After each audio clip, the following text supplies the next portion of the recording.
I recently have been to New York City, and I want to tell you one story about people and how they behave to find solutions that have an impact. New York City subway. Usually 5 million people. That's the total of the inhabitants of countries like New Zealand, Finland or Norway, rushing each day from east to west, from north to south and back. Everyone is in a hurry.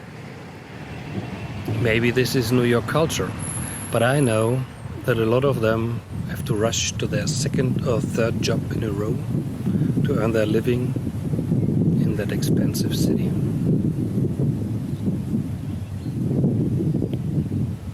So many people, crowded wagons, and stairs between all the platforms. You may think this causes a hectic mess, but on the contrary, there exist some unwritten rules in the head of a subway user. Everyone is by his own, but New York City people seem to take care of themselves without being involved in the other people's affairs. On the other hand, New York City travelers, they are very polite. You hear excuses very often. They mostly offer their seats to people that seem to need them without being asked. It seemed to me they found a practicable solution on how to deal with masses of people humanly. Now the scenario in New York City changed a lot. A pandemic is bringing turmoil in the big city and many more places around the globe. But we don't need to be worried, confused or depressed about the world situation.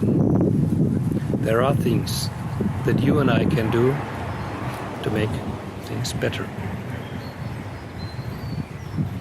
The COVID-19 virus shows an impact on all people, not regarding their financial situation, their political power or anything else.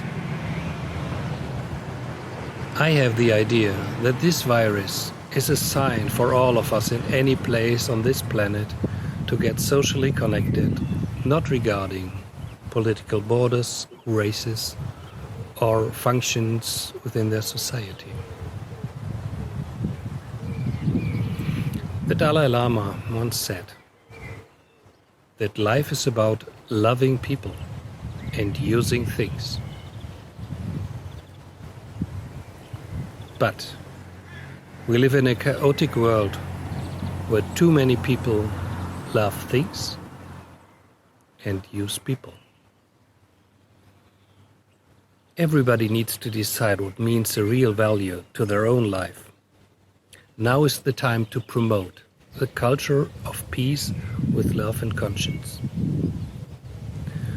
This virus shows that our life is vulnerable, but it also opens our view on the suffering of others. People started acting much more conscient. We now take more care of each other. Today's situation can be an excellent start to a better world. My call goes to everybody listening. Start thinking different. Start with yourselves, your families, your neighbors. Spread good thoughts daily, so people get infected not by corona, but by good ideas, until positive minds are everywhere. My final quote is, this is also from the Dalai Lama: if you can, help others. If you cannot do this, at least do not harm them. My name is Bernd Wenske.